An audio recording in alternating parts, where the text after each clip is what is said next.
Pelo menos 12 de julho de 2012, temos dito que os índices de criminalidade voltaram a crescer mesmo no estado de São Paulo. É só observar o noticiário da grande mídia, que tem trazido matérias nos últimos 2 trimestres, comentando o assunto, esmiuçando o assunto e informando que os números comparados deste ano e do ano passado mostram um incremento do crime de modo geral, principalmente dos roubos à mão armada, dos latrocínios, que são aqueles que mais sobressaltam o cidadão. E até mesmo o controle de homicídios dolosos em São Paulo parece que está começando a ficar para trás. Há muitas razões para esse fenômeno que nós temos analisado aqui. Uma razão talvez seja que no momento, nos últimos tempos, pode ter havido uma dissonância no trabalho entre a Polícia Militar e a Polícia Civil. Isso é extremamente negativo, quando as duas instituições, que têm ambas,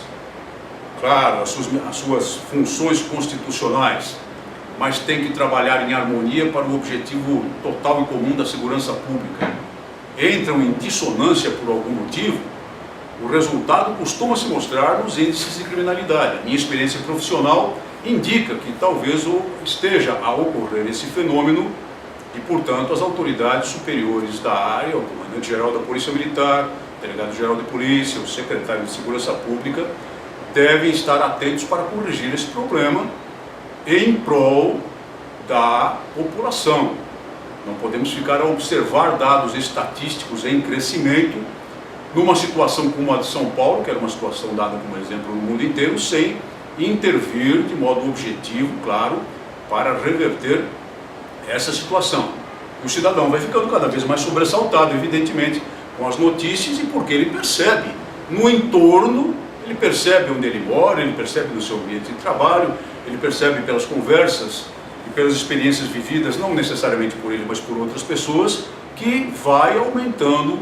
o grau de insegurança e, consequentemente, vai aumentando a sensação de insegurança, que é exatamente o que não queremos para o nosso Estado, para o nosso país, porque ela prejudica o próprio modo de vida do brasileiro. Então, segurança pública é uma temática muito importante. Uma explicação para a falta de sucesso em alguns programas de segurança pública, muito especialmente no que toca ao apoio que o governo federal, que morde em toda parte do leão dos impostos brasileiros, e tem um orçamento de R$1 trilhão, eu me refiro ao orçamento aprovado no ano passado, não deste ano, R$1 trilhão, é que grande parte desse dinheiro simplesmente não é empregada adequadamente. O noticiário recente dá conta de que o governo federal tem 59 bilhões de reais para investir, mas não consegue gastar o dinheiro, não consegue executar os programas, os projetos, as obras, os serviços e as destinações daquele dinheiro de 59 bilhões de reais que vai passando no orçamento de ano para ano sem emprego. Ou seja, é dinheiro empenhado, para usar o linguajar do orçamento da República, mas não efetivamente pago, não efetivamente empregado, porque as obras, serviços ou programas ou projetos não saíram do papel. Isso é grossa incompetência, isso é falta de competência do governo federal, assim como há falta de competência nos níveis estadual e municipal também. É uma vergonha.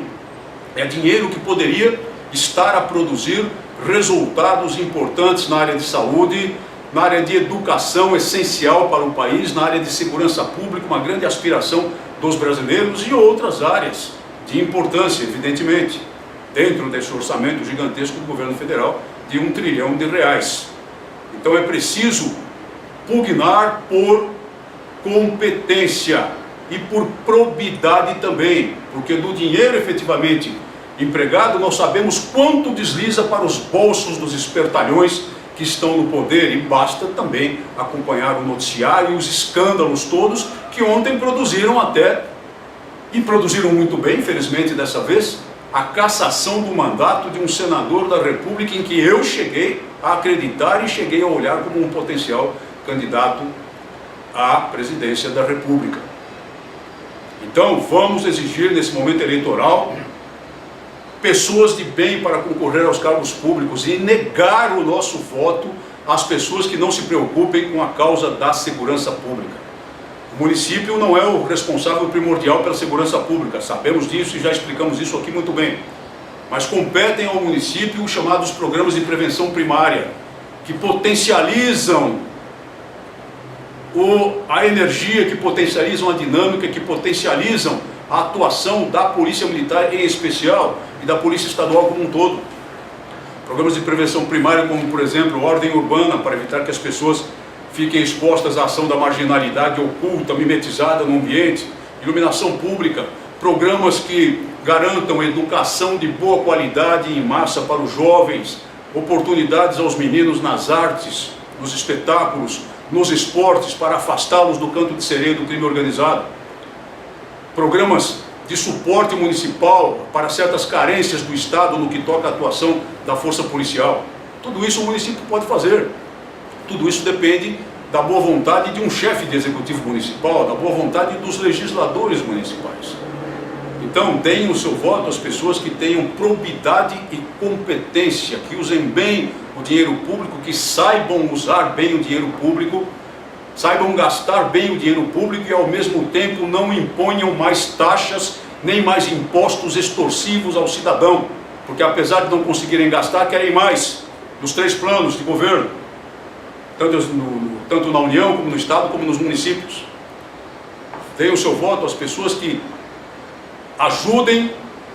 nos projetos municipais voltados para potencializar o trabalho policial. Deem o seu voto para pessoas que trabalhem como medida suplementar de segurança pública para não prejudicar o direito de legítima defesa do cidadão e a atuação dos honoráveis clubes de tiro e associações de tiro que existem nos municípios. E também deem o seu voto a quem não vai gastar dinheiro com hospital de aborto, não vai chacinar inocentes no ventre materno, não vai patrocinar nem instituir programas de kit gay nas escolas para as crianças, para distorcer a mente de suas crianças e fazê-las crer que a vida homossexual é uma vida adequada. Pense no seu voto neste momento e dê o seu voto para o futuro dos seus filhos e dos seus netos. Dê o seu voto para um país forte, que é a nossa necessidade perene. Dê o seu voto para os grandes valores imutáveis ao longo da história, para as posições conservadoras. Certamente estará contribuindo muito fortemente com o poder do seu voto para aquilo de que verdadeiramente a nossa grande nação necessita. Muito obrigado por sua atenção e até o nosso próximo programa.